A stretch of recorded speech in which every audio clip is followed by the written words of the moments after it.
Hello my dear colonists and welcome back to another Rimworld video. Last time I made a tier list for every Rimworld DLC, and seeing how you seem to enjoy that, I decided to make another tier list. Mostly because they're easy to make but also really fun.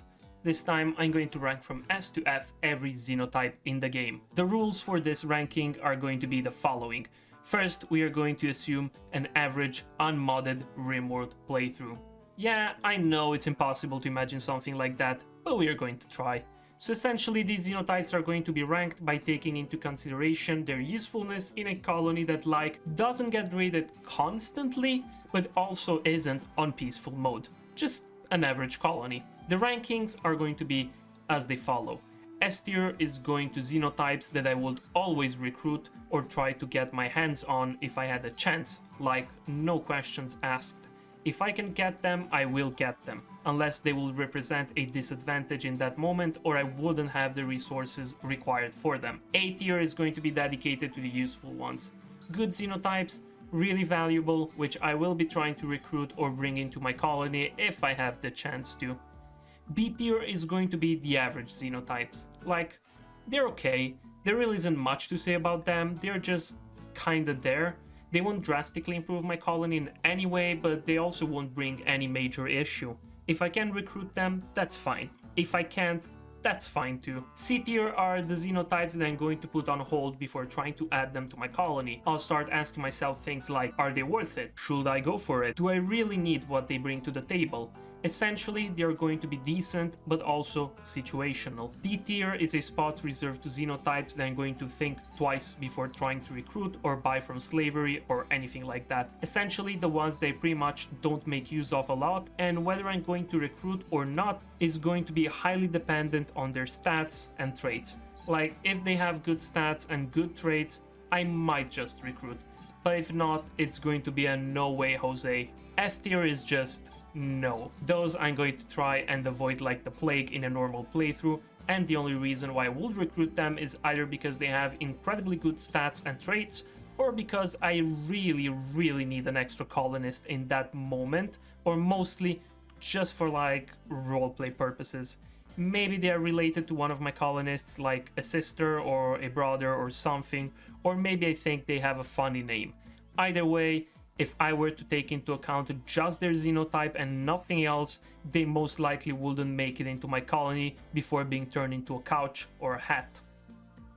Also, obviously, keep in mind, this is just my personal opinion. This is just a purely subjective tier list, as the usefulness of a xenotype is largely dependent on what kind of playstyle you have. For example, players that are more combat focused will find Highmates to be useless most of the time, while players that prefer a more pacifist approach that perhaps mostly make use of kill boxes with a bunch of turrets for defense and never raid other settlements and try to avoid combat like the plague will find Highmates pretty useful. I'm sure many of you are going to disagree with the placements on this tier list. If you do, let me know down in the comments how would you rank them and why. So with this being said, let's begin. First xenotype I'm going to rank is going to be the baseliner, and you can probably imagine where I'm going to put it. Baseliners are like the default human. They're not particularly good or useful at anything, but they're not really bad or disadvantaged in any field either. They're just kinda there, and whether they're worth it or not entirely depends on their stats. Not much to say. B tier. Impids are a tough one. On one hand, I do personally like Impids. I like their design, and I generally just like having one or two because they look so cool and feel so unique compared to other xenotypes. On the other hand, are they really that useful? Well, it kind of depends. Obviously, Impids really shine when you are playing with a tribal colony in a warm environment, like a desert, especially since they are resistant to heat, they won't really mind it. On the other hand, they are going to be really bothered by cold climates. But see, the thing is, these two factors don't really matter. Only in very early game, as you can pretty much research and develop coolers or heaters pretty quickly. Also clothes to protect you from cold or heat, so these stats are very easy to play around. They don't really matter, again, only in the early game. I like their fast runner gene, makes them really good for tasks that require moving around a lot, like hauling, hunting, cleaning, or gathering outside plants like herbal medicine or berries. They're going to be very useful for that. Being fire resistant is another gene that's like, I mean, it's good to have, but in all honesty, how much are you going to make use of that? Like, sure, you can like beat out fires quickly and whatnot. If your base is like constantly on fire, then you're doing something really wrong, and the Impid is not going to be a good crutch for that. Their fire spew ability is also like kinda meh. I mean, it's cool and all, as I said, I really like the design, but outside of that, it's like, just equip one of your pawns with a flamethrower, you know? The fire spew ability doesn't do that much anyway. It's not that useful. It can be useful, but it's going to be very situational. Generally, the kind of situations when you're going to use the fire spew are going to be like situations that you could have solved without the fire spew as well. It's not going to change that much.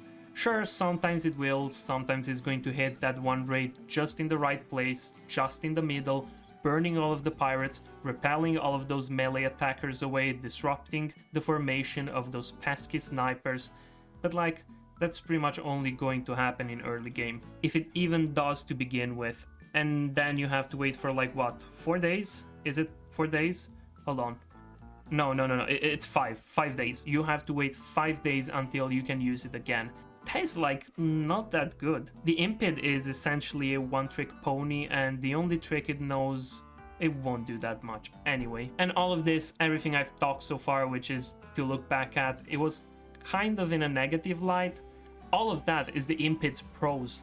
The cons are just wow. Poor plants, poor animals, weak immunity means you'll probably lose them to disease and infections, which happen pretty frequently, and if not, you'll have to dump more resources into them. You'll need better doctors, a better room, better medicine. Their slow wound healing also sucks like a lot. The Impid is not good at crafting or socials, and it's bad with plants and animals, meaning the Impid was made or was developed as a combat-focused xenotype. Like, you will be using it for combat, which means that they will likely get hurt. With slow wound healing, it's just gonna take a lot before they heal and before they're ready to get back into the action, which really sucks.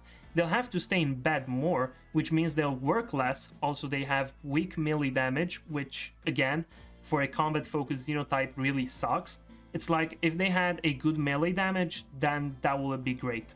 It will make sense, it would fit perfectly. With very fast runner, they could get close to ranged enemies much faster and then start attacking with their melee weapons. Or they could like set an enemy on fire and then use their melee attacks to finish them, as they'd be distracted with running around trying to extinguish themselves. But that's not the case. The one thing that would have been really good for the Impid, and that's to use melee weapons, which by the way still wouldn't be that great with their weak immunity and slow wound healing, but it would have been better. The one thing is just not an option. They are a combat-focused xenotype, which is also forced on a ranged combat playstyle, with a special combat ability that doesn't even have that much range to begin with. And if you're going to have them as ranged fighters, chances are you won't even use the fire spew, because if you have melee pawns as well, you'd probably be hitting them as well, unless they're Impids. And again, why would you have Impids as melee fighters? Their natural debuff to mood is also the cherry on top, by the way. Unfortunately, Impids are going into D tier, which really saddens me, because I do like Impids a lot. As I said, I really like their design, I like how unique they feel, but they're just not that useful when compared to other xenotypes. Following next are the Dirtmoles. Dirtmoles are like, they slap. That's the short version, they slap. They're definitely one of my favorite xenotypes in the game. Their good genes definitely outweigh their bad ones, and even then their bad genes are definitely manageable. You can play around them very easily. They have really good melee damage. Dirtmoles are going to be excellent melee fighters, especially useful in close quarter combat. They're not exceptional in ranged combat due to the nearsighted gene, but you can really just slap a shotgun on them and they will do just fine. But their melee damage and combat is just so good. They will win most 1v1s, they will be able to fend off animals turning into predators with ease if they have a somewhat decent melee weapon too. Their fast wound healing is also really good. They can fight and get wounded, and before you know, they'll be good to go again, which is something that fits really well with their melee combat bonus. They are also really good at mining. They will mine for resources really fast, they will help you build a mountain base really fast, and the best part is that they are not bad at anything. they can do other jobs pretty much just as fine. They're only cons or bad genes, so to speak. You can easily play around them. You have intense UV sensitivity and slow runner. Now for the UV sensitivity, just change their schedule. If the type of work that you have assigned them to takes place mostly outdoors, then just have them sleep during the day and work during the night. And if you have them work exclusively inside, then it's all the better, which is something you can totally do, by the way. Also, one really cool thing about Dirtmoles, they have the slow runner gene, right? But if they're outside at night, which is something you'd want them to do, or if like a raid happens at night, then that's just perfect, because they have dark vision and they are unaffected by the outside darkness, while other pawns, other xenotypes will be affected and slowed down by it. So funnily enough, the Dirtmole might actually move faster than they do despite the slow runner trait. As I said, the pros heavily outweigh the cons. Dirtmoles are just really great.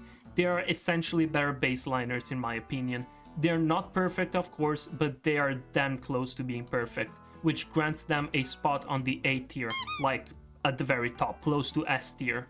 What is stopping Dirtmoles from entering the S tier is like an additional thing, an additional uniqueness or advantage that only they will have. I'm saying that because essentially all of their pros, while being really good pros, can still be like found on other pawns through traits such as Brawler or stuff like that. But yeah, A tier. I really like Dirtmoles. Following next are the Genies. Oh boy. Genies are like, I have somewhat of a love-hate relationship towards Genies, but it's all just personal bias. They are like really bad for combat. They will fall unconscious really fast. They will take more damage than other xenotypes. They're just not suitable for combat unless they're using a really high ranged weapon like a sniper rifle for example, which would essentially keep them as further away as possible from the front lines. And if an enemy raid manages to reach your back lines, like to the point of taking down or fighting your snipers, then whether you have a genie or not is not really gonna matter at that point. So yeah, they are okay maybe for fighting. They can shoot just fine. You just kind of have to plan around their delicate and extra pain genes, which you can do easily. Again, just slap a sniper rifle on them and you're good to go. They'll do their part during a raid. Now, they're awful at social, they're not good with animals, and they're not good with plants, meaning that food production is something they're not going to really excel at. But that's fine. If you have a genie, you're essentially going to keep them on crafting and researching, maybe even construction all the time, due to their elongated fingers that give them a bonus on manipulation. Having a genie in your colony means that if you're crafting your own weapons or tailoring your own armor, all of those are going to be much better on average than they normally would, and you're going to produce more than you normally would, which in turn really strengthens your colony significantly. Their Dead Calm gene also makes sure that they will never start a social fight. They won't go berserk on one of your colonists. They won't feel the need to slaughter your colony's favorite pet just because they ate without a table, and now they suddenly feel that the only way to cope with such a traumatic event would be to string up your guinea pig or cut off your Yorkshire, which a random colonist is going to be attached to. They won't do none of that. The fact that they won't attempt a prison break also makes them easier to recruit, and if they're like misbehaving, or if you want to send them into a forced therapy session to like, you know, get rid of an addiction or converting their core beliefs, you can arrest them and slap them in their new home without a problem. They won't resist arrest. Again, genies are just really good to have. You should definitely have like at least one genie in your colony. Your research is going to progress much faster, your weapons are going to be better, your armor is going to protect you more. They're really good and you can definitely play around their weakness, and I feel that they definitely deserve the A tier for that. Now, the Highmates. Alright, I'm going to be blunt here. I'll cut straight to the point. I hate Highmates. They're probably like my least favorite xenotype. They are a prime example of something that sounds cool and fun on paper, but ends up being really bad in practice. I never recruit Highmates unless it's for a roleplay reason or I need someone with strong socials. I had plenty of negative experiences with Highmates, and they're usually more of a hindrance than not. I mean, if my colony is like super developed, I have plenty of fighters, I have plenty of resources and so on, then I might want to consider a Highmate for like trading purposes or recruitment purposes, but again, If I reach the point where my colony is doing so well to afford to have a Highmate live rent-free, do I really need that recruitment boost? Do I really need that high social bartering boost to have like slightly better prices? Probably not, not really. They're awful in combat. In fact, they're completely useless in combat. They can't fight to save their life, so if you get raided, you essentially have an increased raid difficulty because you have an extra pawn, but that pawn won't do anything. It won't help you during a conflict. The only thing it might do is like maybe rescue one of your colonists if it doesn't get shot in the leg in the process of doing that, and then proceed to heal them. But you could have essentially anyone doing that. Hell, you could have an Impid doing that instead. Since they're fast runners, they're going to do that much better. What else is there to say? I guess they're very happy gene and very attractive and high libido, and their psychic bonding can theoretically help boosting your overall colony mood, but like, screw that. Just give your pawns a good meal, a good bed, have them use some of that smoke leaf or psychic tea or ambrosia, and you're good to go. Sure, you can theoretically have a Highmate become a mechanitor and then they can indirectly fight, but why would you want that? Why not have literally any other xenotype become a mechanitor? Like, you know, a genie, maybe? Yeah, no, I don't like Highmates. Unless they're like someone's sister or brother or mother or father or whatever else, or unless they're a child and I'm like feeling wholesome, feeling, you know, morally correct, they're not gonna set foot in my colony. At least not willingly from my part. F tier. Highmate fans, if you even exist, you can seethe and cope in the comments. I'm not changing my mind on this one. The fact that they give the best head in Rimworld really doesn't matter to me, I'll be honest. I'm not babysitting a goddamn smurf. Rimworlds are survival of the fittest, and Highmates are essentially just doomed to evolve into a cowboy hat. Okay, now that's that. Hussars. Let's talk about Hussars. I can already hear you cheering down there. Calm down, calm down. I know. Hussars are just like, nice. They're just the best combat pawn you'll ever have. They'll fight with teeth and nail for your colony, and they won't rest until every single goddamn pirate attempting to steal your masterwork chair isn't dead or profusely bleeding on the ground. Hussars are just so good. Reduced pain, partial antitoxic lungs, unstoppable, heat tolerant, cold tolerant, psychically deaf, which by the way protects them against psychcasters. They can fight anyone, anywhere, and they will be extremely good, both as melee and ranged fighters. They're going to stomp, they're going to ravage, they're going to tear up in a mother Doom style. Only issue appears when you have a Hussar, but you are also a tribal colony. Then that's going to be a bit of an issue. Their dependence on go juice, which by the way is just fantastically good for combat. They can take go juice without risking an overdose and without risking an addiction, which I know they are technically addicted to go juice already in an incurable way, but they need far less go juice than an actual addict would. But thing is, again, if you're in a tribal colony or you just have no way of procuring go juice, you can't trade for it, you can't craft it, then you have a problem. But again, you can play around that easily. Just don't recruit Hussars unless you have a consistent way of getting go juice. When you do, then that's it. You got one of the best, if not the best combat xenotype in Rimworld, and all they ask in exchange is a bit of that funny juice, a sip of that green kelp juice. They are not going to be really useful for anything else outside of combat. I mean, you could have them hunt, you could have them craft, or you could have them haul and clean. They can do that, and that's a job that someone should be doing anyway, so might as well have the Hussars do it. They're not going to be particularly excellent at that, but they're not going to be awful at it either.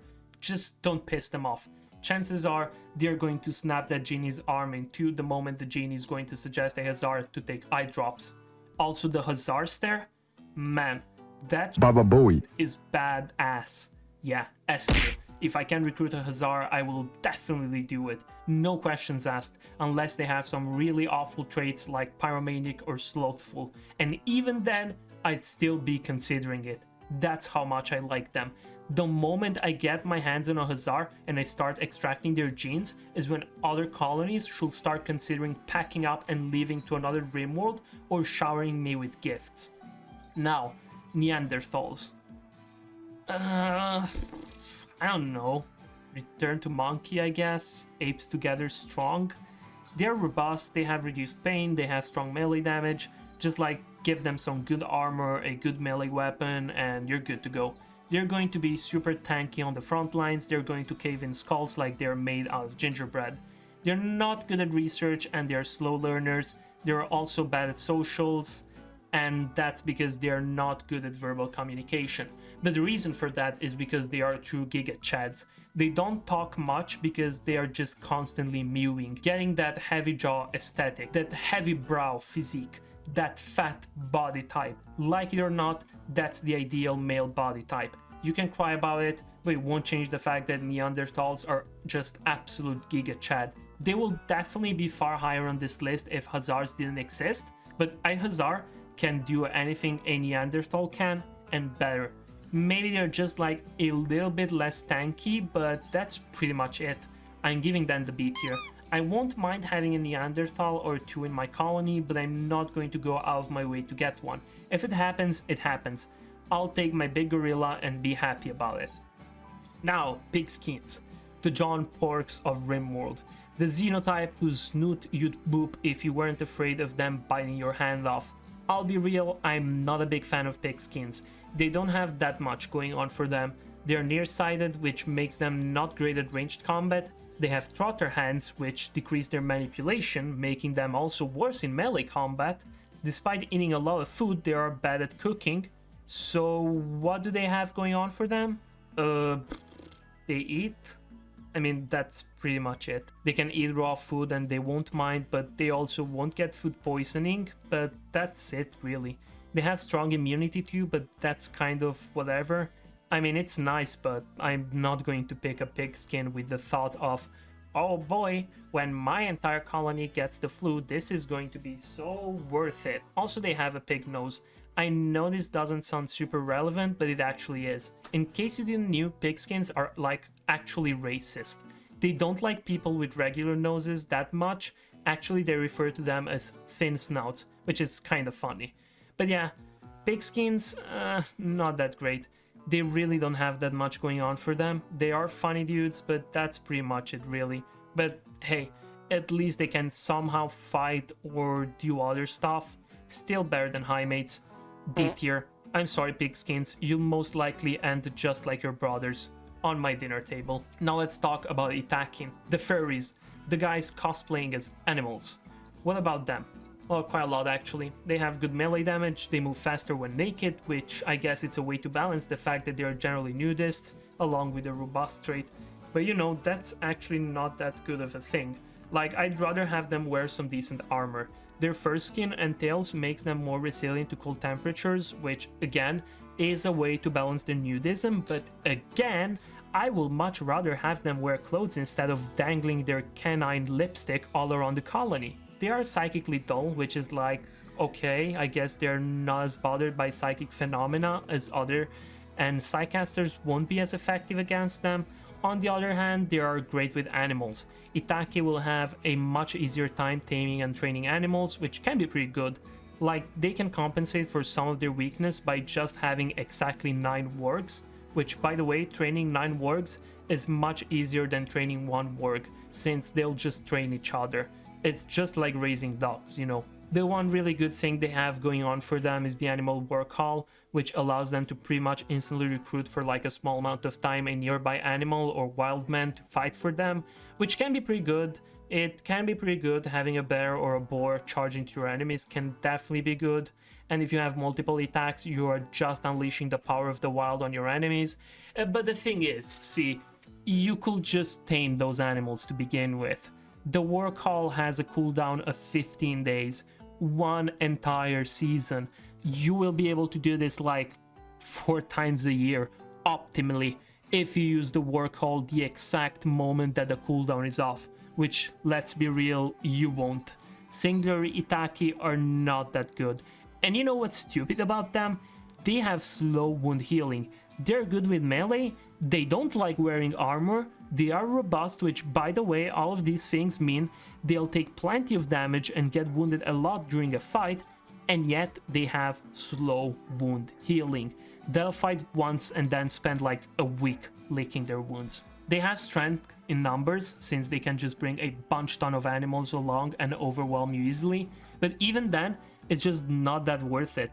Also, just like the Pigskins, they're racist. They prefer to romance other Yttaki, or at least other xenotypes that have fur skin, which, you know, if you have only one Yttaki in the colony, then that just sucks, both for him and your colonists. Yeah, Yttaki, they're just not that worth it. They're not like bad, but they aren't really that good either. I'd rather have a Neanderthal instead, or a baseliner with decent traits and stats, but they are still better than Pigskins. C tier, they can go back to the furry convention they came from. Now, wasters. What's there to say about wasters? Well, quite a lot actually. Wasters are the definition of situational. Their whole thing revolves around being good in polluted areas, not getting sick, not caring about toxicity, actually getting buffed when breathing in that sweet asbestos in the air. They're also wake up impervious, meaning they can chug that shit by the fistful like candy, so they won't need that much sleep either. But that's it really. If you pick a waster and take it out from a polluted area and onto literally any other place you'd rather have your colony in, they're just kind of there. They are unattractive, so they won't really be making friends with the rest of your colonists. Again, they are very situational. If you're playing in a toxic area or you are doing like an extra challenge, then go for it. Wasters were literally made for that. Otherwise, there really isn't much point to them. They're one-trick ponies, and their whole xenotype revolves around one type of biome that you won't be going in unless that's your goal. I feel that wasters actually work a little bit better as antagonists. You'll meet them often in pirate gangs, which is pretty cool, but also kinda weird. It's almost as if Tynan kinda wanted or had in mind to have the wasters be kind of like the bad guys of the game. So yeah, that's what I meant by situational. If you're playing in a polluted area, then you're mostly going to be using just wasters. In that case, they are going to be high A tier, probably even S. Otherwise, they're kind of like a low B tier. Honestly, a C even. I'll put them in C, but just keep in mind what I said. If you're playing in a polluted area, A to S, otherwise just C tier. Again, I'd rather get a baseliner or a Neanderthal, maybe even a pigskin, not sure. Although I do like their wake up impervious gene, I really do. Using wake up risk-free can be an actual game changer, even if it's on just a single colonist. And now, finally, we have reached the end of this tier list. Finally. Sanguophages. Man, there is just so much to say about Sanguophages, so much to take into account, so much to calculate and compare and talk about, but I think that their genes pretty much speak for themselves. They're definitely the most unique xenotype out there, and they can drastically change the dynamic of a colony once recruited. Like, okay, look at that. They have strong melee, they have strong melee damage, strong intellectual, strong social, super fast wound healing, fast runner, tox immunity, robust, dark vision, they have long jump legs, they can coagulate to stop someone from bleeding to death, they can use piercing spines, they are constantly regenerating as if on Luciferium, they have perfect immunity, they have archived metabolism, they are ageless and they literally cannot die unless you destroy their head. Like, even if you somehow manage to get past their robust, to best them in combat, to avoid their piercing spines, to catch up to them after they use a long jump, you still need to destroy their head in order to kill them, or they'll simply end up in a coma and survive. Like, what is this? Baba Booey. Sanguophages are cracked. And what are their weaknesses again? They're like afraid of fire, they have a mild sensitivity to UV light, that's it. Alright, they also need to drink blood regularly, that's kind of like the whole deal. Oh wait, what did you say? Blood is like the easiest resource to farm in Rimworld? All you need is like literally one prisoner to hemogen farm from, and that's it? Or you can just take the hemogen from one of your own colonists? Then there's Death Rest, which, is it really a weakness? Sure, once every 30 days they'll have to go sleep for like 3.5, 4 maybe, if you're not using a casket, uninterrupted days, which is like, are you even considering this as a downside? It's literally a biosculptor pod, but better. They don't age, they heal scars, it's like they have their own biosculptor pod in a pocket constantly, and on top of that, when they eventually need to go to sleep, they can just wake up if it's actually required for them to, and if they don't, They get massive bonuses if you give them the required buildings, increased Hemogen storage capacity, increased Hemogen gain, increased movement speed, increased psychic sensitivity, making them better psychcasters if you want to, and god, if you somehow still consider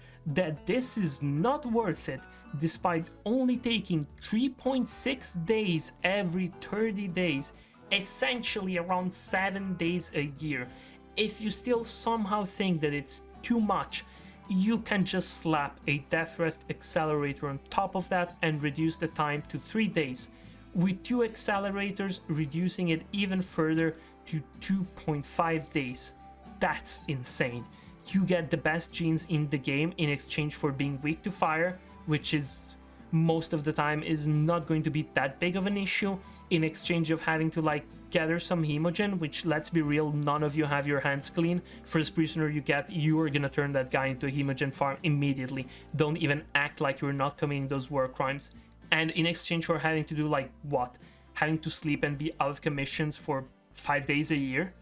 And it's not even over. They can turn any of your colonists into Sanguophages too. They can do that. It's so busted. Like, no wonder Sanguophages are so rare to find and recruit. Those guys are busted. It is not even a question of where they belong. S tier, above Hussars. Sanguophages are predictably the best xenotype in the game. They will force you to adapt a slightly different playstyle and they will require a different kind of micromanagement, but they are definitely worth the hassle. The gain you get out of that far outweighs any con. And with this, my xenotype tier list is over. I hope you enjoyed this video. If you disagree with the rankings of this tier list, let me know down in the comments. Tell me how would you rank Rimworld xenotypes and why.